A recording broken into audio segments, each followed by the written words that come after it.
So based on these points upcoming ఒక 5 years లో ఎంతవరకు చేంజెస్ చూడొచ్చు అంటారు మనం ఈ సాఫ్ట్వేర్ ఫీల్డ్ లో? చాలా డ్రాస్టిక్ చేంజెస్ ఉంటాయంటే, జనరల్గా ఏంటంటే సాఫ్ట్వేర్ అంటేనే రోజు నేర్చుకునేదండి. ఏదన్నా ఒక చాలా వరకు ఏమవుతాయంటే ఒక వర్క్ నేర్చుకున్నాం అనుకోండి, నేర్చుకుంటే ఓహో నేను ఈ వర్క్ నేర్చేసుకున్నాను, నేను ఒక 6 నెలలు పాటు కొత్త నేర్చుకోకర్లేదు అనేది వేరే ఫీల్డ్లో ఉండొచ్చు. కానీ సాఫ్ట్వేర్ ఫీల్డ్లో ఏంటంటే రోజు నేర్చుకుంటూనే ఉండాలి. అలా రోజు నేర్చుకోగలుగుతాను అన్న వాళ్ళే సాఫ్ట్వేర్ ఫీల్డ్లోకి రావాలి. రావాలి.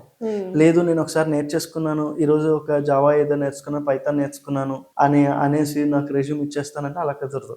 సో ఖచ్చితంగా వాళ్ళు 8 గంటలు పని చేస్తున్నారంటే ఇంకో 2 గంటలు నేర్చుకోవడం మీద ఉండాలి. లెర్నింగ్ అనేది డైలీ ఉండాలి. డైలీ ఉండాలి. ఇప్పుడు ఏఐ వచ్చింది కనుక. సో అలాంటి వాళ్ళనే మనం అంటే ఏ కంపెనీ అయినా ఉంచడం. కానీ రెండోది ఇప్పుడు ఎంటర్‌ప్రెన్యూర్‌షిప్స్ ఇవన్నీ మాట్లాడుతున్నారు. కొన్ని రోజులు ఏమవుతాయంటే వన్ మ్యాన్ కంపెనీ వచ్చేస్తాయి. అంటే ఒకే మనిషి ఉంటాడు కంపెనీ మొత్తానికి, వాళ్ళే అన్ని పనులు రన్ చేస్తారు. సో సోలో ఎంటర్‌ప్రెన్యూర్స్ అంటారు వాళ్ళు. ఓకే.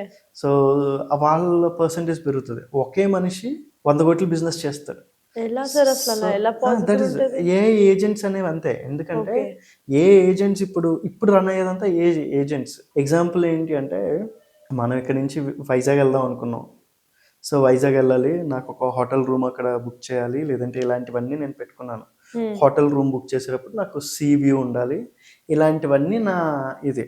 సో నేను ఏ ఏజెంట్కి ఇచ్చేస్తే ఇవన్నీ ఏజెంట్స్ కలిపేసి ఏం చేస్తాయంటే నాకు అంత ప్రాపర్గా సెట్ చేసి రెడీ చేసి ఉంచేస్తుంది. అంటే నా పని చాలా వరకు ఆటోమేట్ చేసేస్తుంది.